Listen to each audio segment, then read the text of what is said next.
Congratulations. Very seriously, congratulations. Our first place in the International Speech Contest, punching a ticket to Chicago in the semifinals, August probably 23rd. Kenny Ray Morgan.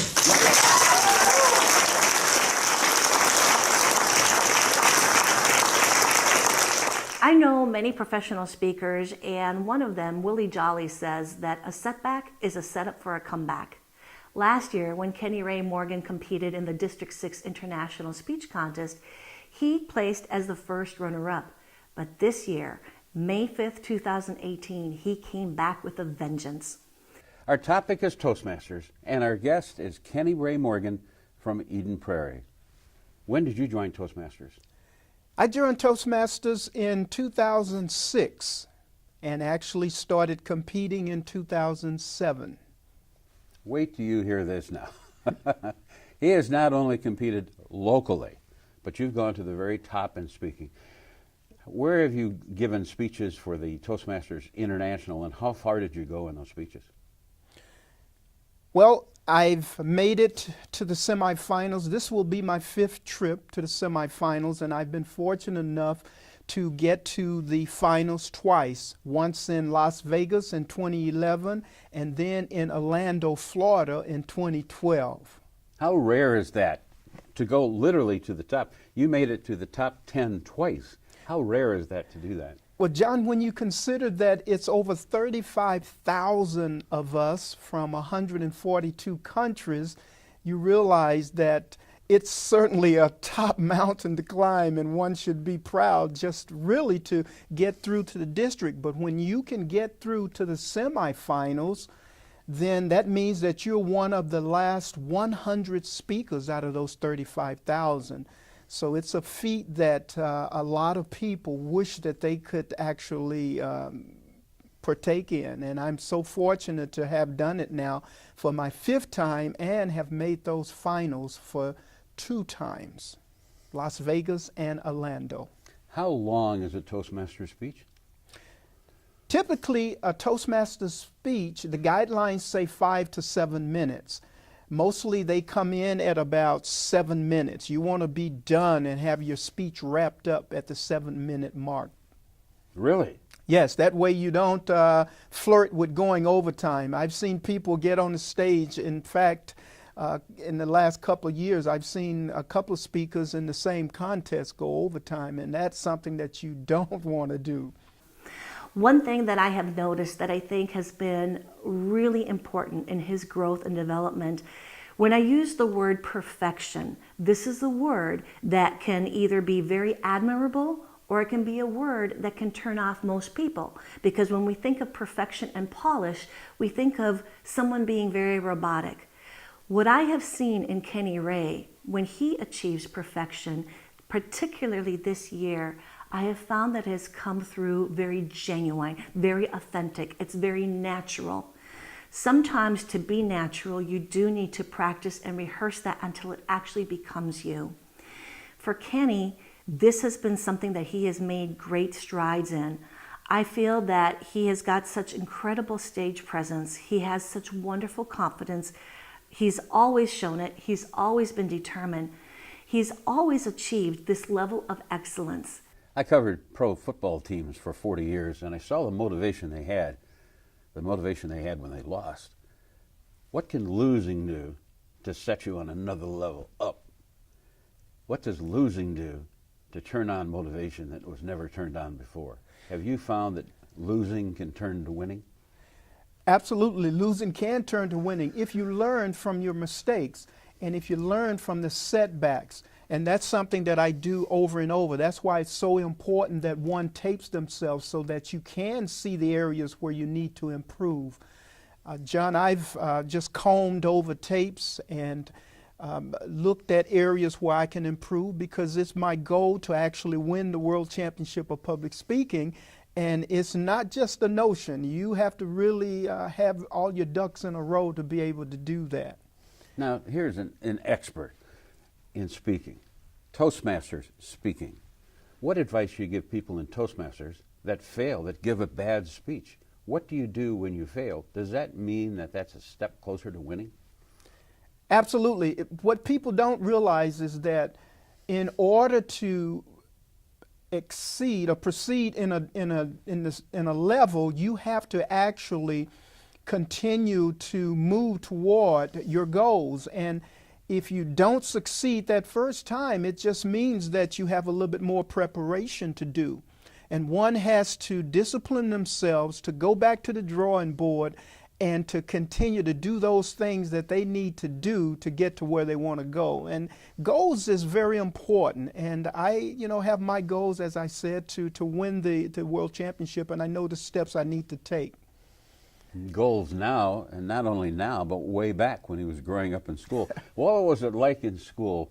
Was that something that made a difference in you? Was goal setting, aiming, hitting the target? Absolutely. When I was a kid, I didn't really know actually what goals were until actually in my elementary years, where I had a goal to go to school and not miss a day. I first set it for the 6 years, and then after I made it for 6 years, I started with the last 6 years, 6 through 12 grade. I got to my 12th year. I hadn't missed a day until April. I ended up with the mumps, and the mumps are very contagious.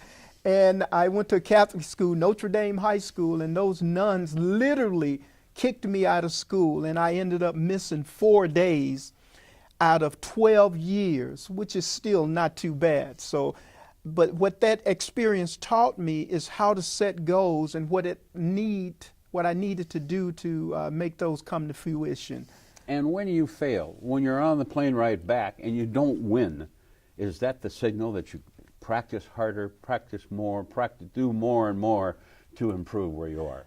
Well, absolutely. For me, people may think this is crazy, but for me, that is the initiation, the plane ride back from the contest area. The plane ride back is where I'm thinking about the next convention, the next contest series for me. And I'm thinking, what shall I work with? What shall I do? I'm actually thinking, what am I going to do the next time out? So it begins for me right then and there. Now, you don't get paid for going to Toastmasters. I mean, you aren't paid when you go and give speeches. So how do you make money, Kenny Ray? Well, I don't get paid for Toastmasters speeches per se, no. I don't, but I have my regular career. I am a clothier, do men's custom clothing, and I do speak. I do, time to time, get paid to speak when I can find gigs that where people want to tap into my expertise. Who are some of your customers? Maybe you can't name them, but what teams do they compete for? Well, I won't name them, but I've had people from corporate America, from the Vikings, Minnesota Twins. I've had various personalities in the entertainment business, people that are singers. I've had a host of individuals. You are looking sharp. What about that coat you're wearing? Sure. This is one of my creations, custom made for me. I know a little bit about you. I've interviewed before, and one of the fascinating things to me was your mom. Yes. Growing up in Louisiana, is that right? Absolutely, Louisiana, Shreveport. She's the best mom that ever lived? Absolutely. What did she do for you? Well, my mom taught me discipline. She taught me self-reliance, and Mom taught us how to start something and take it to the finish. She taught me salesmanship, and I always use the quote, which I sincerely mean from my heart. It's an Abraham Lincoln quote, and I love it. It says, "All that I am and all that I ever hope to be, I owe to my mother." Mama. Mama. One thing about Kenny Ray that I really like, and I've seen you speak several times, is when you sang during a speech. And one of the songs was Mama Says. Where did that come from? And do you like to sing? Do you think that adds to your speech? Well, for me, I found early on that singing for me, I am not one of the greatest singers. Let me just say that. I can hold a tune. But I find that singing is somewhat like a prop, using a prop. And if I can use those lyrics to convey my message, then I do so. and I search out songs that I know, and if they match what I'm trying to convey to my audience, I use it. For instance, like you said, the Mama Said one. Mama said there'll be days like this. There'll be days like this, my mama said. And then I go into the three main things that my mom taught my brother and I in that particular speech. And then it was another speech that I did where I talk about the enthusiastic light within. In other words, it's what's inside that counts, not what's on the outside. And I used the song, "This Little Light of Mine, I'm gonna let it shine." And then I went into my speech. And you know, it's a delight for the audience as well, because you don't expect somebody to get up and to start singing during their speech. But if it works for you, then I would suggest doing it. But if you're not somebody that can carry a tune, I would say leave it alone. What advice do you give to Toastmasters on preparing a speech to make it a good speech? Well, I would say to make a good speech, first of all, you draw from your experiences, the things that you have encountered along your journey in this thing called life. And you make notes of certain things or certain instances that captured your attention or somebody else's attention, and you write those down. You know, some people put them on their desktop. I got about 100 or so instances that I have recorded on my desktop. And so when I want to go and find things that I need to speak about, then I go to the desktop. So you want to be able to have something to draw from. And like I said, a lot of people put them on their desktops, on their iPads, and this is one of the ways that you should be doing that, to recall it. And it's not hard when you're needing something to talk about. Kenny Ray has an excellent website with a lot of tips, a lot of things you just can't pick up. Tell us about the website, how someone can go there and read about the quotes that you like and tips that you have. Well, my website is not one of the most dynamic ones. I did it actually myself, and I'm not a web guy, but I followed instructions and I actually put it together. But in the website, you can go to my website, kennyraymorgan.com, kennyraymorgan.com, and you can see how I have it arranged. Actually, I have two parts to it. I have my speaking in there, and also I have the clothing part in there. It's kind of divided up into two different sections. And I have my favorite quotes, some of my personal quotes that I've used and I continue to use, and I have some of my favorite all-time quotes. I thrive on quotes because it motivates me and it keeps me going. If you look at the affirmations and not the negative part of something, Absolutely. I think that makes all the difference. Absolutely. What advice do you give to someone that's just starting out in Toastmasters? Maybe someone that hasn't even given an icebreaker speech. What is the goal for someone starting out? And do you get help at Toastmasters?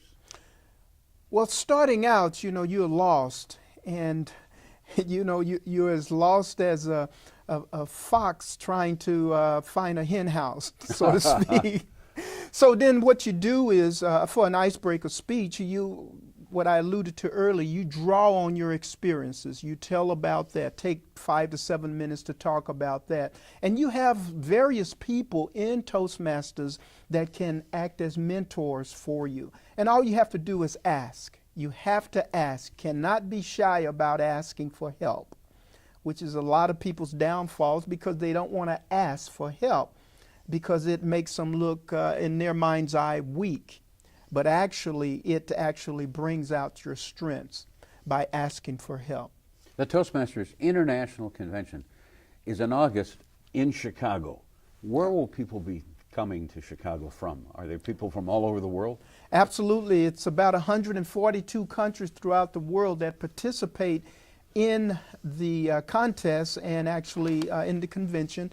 And they will be coming from all parts of the world to participate in the total convention. Kenny Ray is somebody who really pursues his goals with great passion. He practices until his presentations are polished. If anybody could set the bar for perfection, I believe Kenny Ray has achieved it. He is amazing. His inspiring messages are filled with stories and song and humor. They delight the audiences and entertain them, always with a great takeaway. Preparation is the key. Proper preparation prevents poor performance. Kenny Ray Morgan here. Talk about preparation.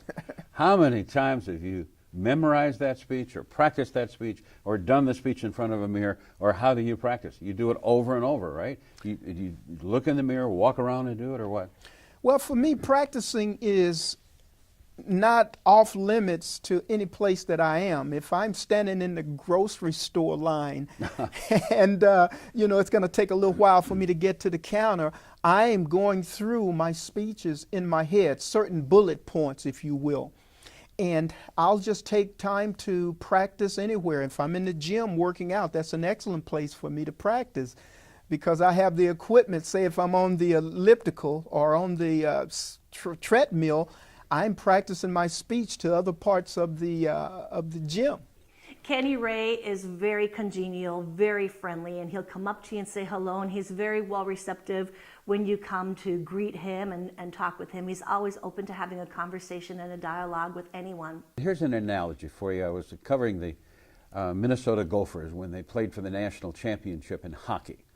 And I went down on the elevator, I had breakfast that morning, and went out, pushed the elevator button, it opens up, and there's the entire team. Say, hey guys, you nervous? And Grant Patolny, the captain of that hockey team, told me, no, we're not nervous. We're excited. Absolutely. There's a big difference between being nervous and being excited. If you can find a way to turn that nervousness into excitement, oh my gosh, it'll make all the difference in the world. Absolutely. Nervousness is just the adrenaline flowing, and what I do when I'm nervous is I just take a moment and breathe, take in deep breaths, breathe through my mouth, let it out through my nose. Some people wring their hands. There's various things that you can do to thwart off nervousness.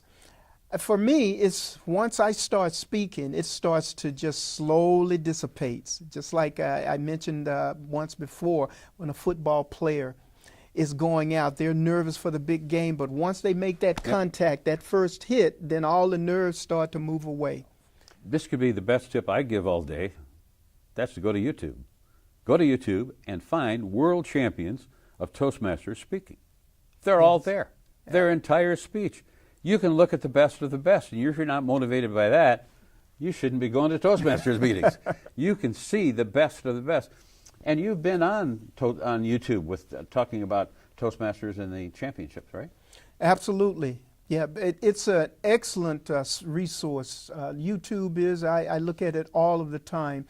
And you learn so much. This is why it's so important that when you get to this level, and even before this level, that you tape yourself, because you can see little nuances that are going on that you don't even realize, that if you would correct that or just make a simple little tweak, that would help to improve your speaking. It may not feel good to get those initially, but when I got those, it really helped my speaking ability to be able to get the critiques and to use it to my advantage. And that's what I did when I started out with Toastmasters, was go in and solicit that critique. This is no joke. I was at a Toastmasters meeting, and somebody got up to give their 5-minute speech, and they had written it all out, and they read their entire speech. What do you say about that? And the thing is, I'm not saying that to put anybody down, but it happens. It happens all the time, especially with novice speakers and those that start out with Toastmasters. They want to rely on those notes all of the time. And starting out, you can use notes, but what I would suggest doing is use notes with bullet points. Not have the entire speech and where you're reading a speech, because that's one of the worst things you can do, is just get up before camera or an audience and read a speech. I would suggest having note cards and use bullet points that remind you of where you are, and you're able to consult those note cards and bullet points. Again, this comes down to practice and preparation. People want to sometimes get up with a script in their hand and not even have gone over the script and think that you're going to come off smelling like roses, but it does not happen. you have to prepare even with a written script. How good is Toastmasters in the Minnesota area? Minnesota, Wisconsin? I think in the Midwest area here, we have some of the best speakers in and around the world. And they have taught me a lot, and I'm trying to become one of those top speakers. And the thing of it is that when I'm not able to compete again in Toastmasters, after I would win the World Championship, then I would teach. And that's something that I really want to do. But I have to get the championship under my belt first. I can't imagine someone competing as much as you have and now going back trying to get your dream. You got it right, it's like an apple. You're ready to get it. You got to be more excited now than any other time. Is that correct? Absolutely. You know, it's dangling right in front of me. Once you get past that district level and you get to the convention where you are pitted with 100 and this year's about 108 of us out of 35,000 left. And, you know, you got that carrot dangling right in front of you. And my goal is to give the best speech that I've come to give. And once I do that, then I just let the chips fall as they may. If somebody else has got a better speech than me, then so be it. I know that I've given my best. And I just know that I have to go back to the drawing board to be better than my best. So I did an interview with an Olympian, a world champion, gold medalist. And I said, what do you do to prepare? And she told me that every night, before she went to bed, she would sit in a chair, have her hands like this, she'd close her eyes, and she says, I would visualize myself jumping in the water. And she said, at the end of the pool, I visualized myself making a turn, and I looked down at the watch, and it's identical to my real time. And then I got it to the end, and then she got out, and she heard the crowd and felt the gold medal being put around her neck. She said she did that every day for 4 years. And once she got into that swimming pool, she had that feeling enough that she won the gold medal, and she felt the medal being put around her neck. Do you have to do things like that as a Toastmaster at your level to see it, to feel it, to believe it? Absolutely, you do. You really do. And I use affirmations all of the time. And that's what keeps me going in the game. I actually see myself on the stage and actually delivering my speech before 2,000 people. That's how I envision it all of the time. And you have to see that vision to be able to actually realize it. You have to see it to believe it and to actually witness it. And that's what I do all of the time. I'm envisioning myself on that stage and actually delivering that speech before 2,000 people. And you close your eyes. When do you do this? Is it at night? Is it before you go to bed? Well, actually, it's before I go to bed. I actually find myself doing it. And actually, when I'm actually getting up, I can envision myself giving my speech. So, you know, you live with it day and night. That's the thing about being well rehearsed and well prepared, is that you cannot just put it aside. It's with you all of the time. And that's for what the champions do, and that's what we have to do to be able to reach that pinnacle of excellence. Proper preparation prevents poor performance. Yeah, absolutely. Kenny, when you get up in the morning, what do you do to wake yourself up?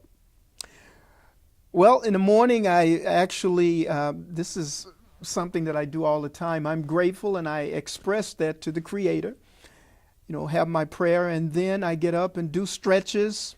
And after I do stretches and what have you, I'm doing my workouts and my routines. And what I'll do after that is go into, you know, the actual preparation with my speech by practicing. If I'm working on my speeches, this is what I do. You were talking about push-ups. Yep. Tell me about the importance of push-ups. Well, for me, it's a routine that I do in the mornings. I do 100 push-ups every morning. Rain, shine, sleet, or snow, I do 100 push-ups every day. And sometimes I don't work out, I still do those push-ups because it's a discipline. It's a discipline to just working on my physicality, but also on my mental state. I feel that in order to be a good speaker, good presenter, I have to be mentally fit and physically fit. So one thing that I do, which helps with my entire core, is those push-ups. And it's 100, and I tell you what, it's more than a notion doing 100 push-ups, but once you get used to doing it, then it becomes routine. Now I've added what they call planks, which exercises the core, and that's what I'm after doing. A very important thing to keep in mind for anybody who's competing at the kind of level that Kenny Ray has achieved is that there are going to be numerous people who are going to want to jump on the success bandwagon. Everybody wants to be a part of a success story and then want to ride that train with you. Kenny Ray is always very gracious. Whether he solicits the advice or not, he is always very gracious. I would just caution that anybody who competes at that level really determine where they're getting their coaching or their advice from, because everybody likes to give you their advice, and yet it's very interesting. They may not have necessarily had the same experience competing at that level. So always be very discriminating. Discern where that advice has come from. I've heard from people that it's not good to memorize a speech. What do you say about that? Is it okay to memorize? Well, what I would say about that is you want to make sure that you have a really good attention-getting opening and a very good close, because those are the things that people remember the most. Now, if you're going to take and memorize anything, I would say make sure you're on point with your opening and your closing. But in terms of just rote memorization, remembering every word, your speech, word by word, I wouldn't suggest doing that. I would suggest practicing it enough such that you're able to have it internalized. And that's what you really want to do, is internalize your speech, and you'd start to see bullet points. And those bullet points will let you know from one section, part A to part B to part C. And I don't suggest memorizing a speech, because it comes a time when you can get distracted and it'll throw you off the whole speech, one or two words. So you want to more internalize it. And you do that by becoming so familiar with that speech that you can recite it at 2 o'clock in the morning if somebody woke you up to do so. Do you do that? Do you memorize it or get it to the point where you could say it anytime, anywhere, any place? Absolutely. Absolutely. I first start to memorize different sections of it. I treat it like an act in a play. You know, the introduction, the body, and then the closing. So I treat it like a play, Act 1, Act 2, Act 3. So I'll work with Act 1 until I've gotten that down to a T. Then I'll go to Act 2. And after I've done that, then what keeps me on track from losing where I am is to remember the different acts.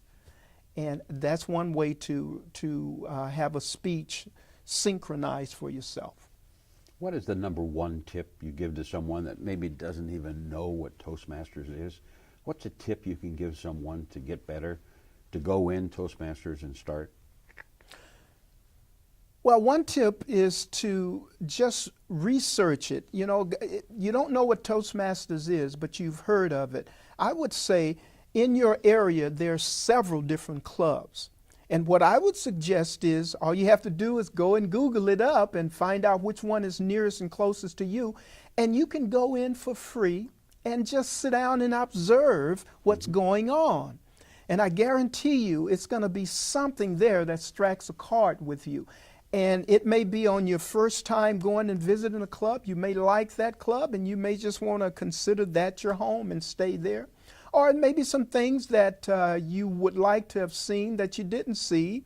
We all have the same agendas, but there are different dynamics in various clubs because you have a different array of people. So you may go to a second club and do the same thing until you find a fit for yourself.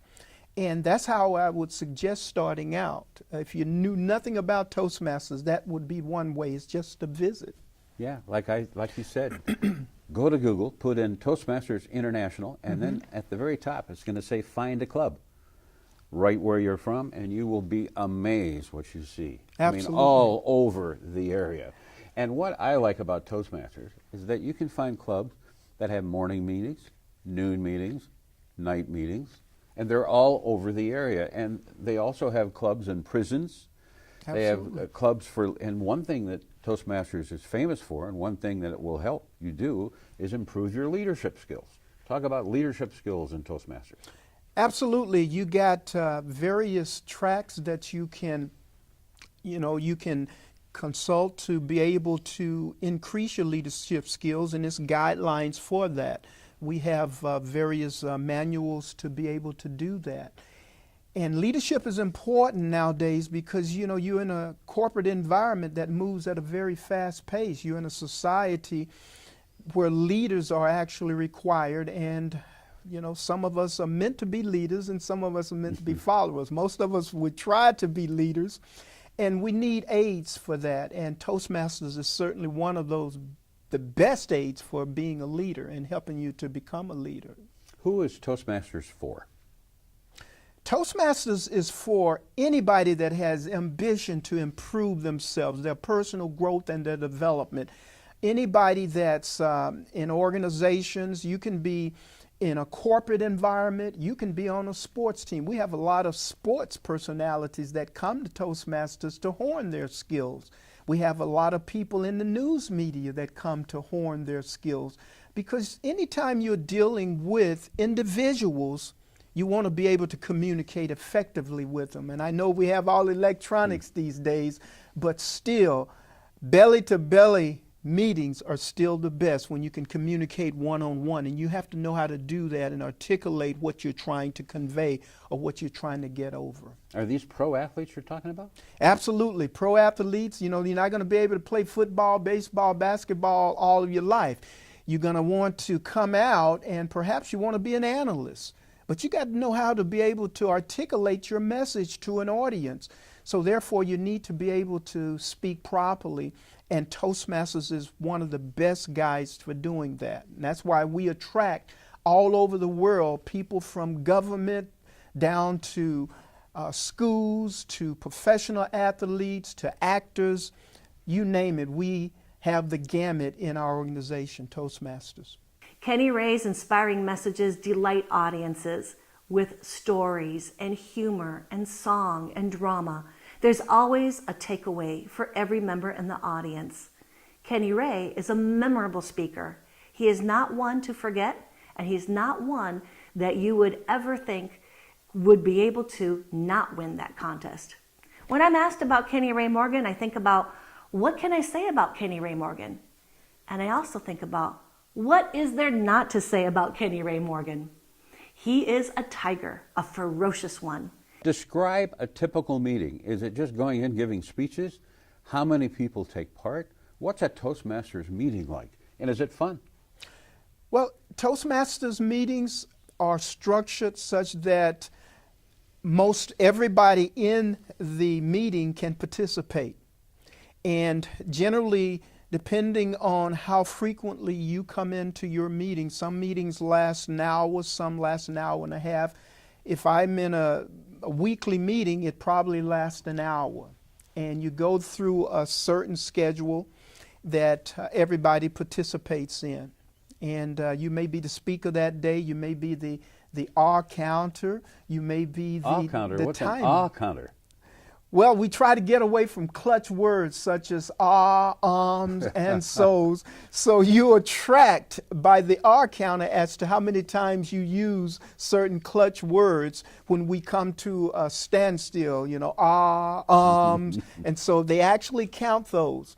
And it's good because you're then made aware of what you need to not do.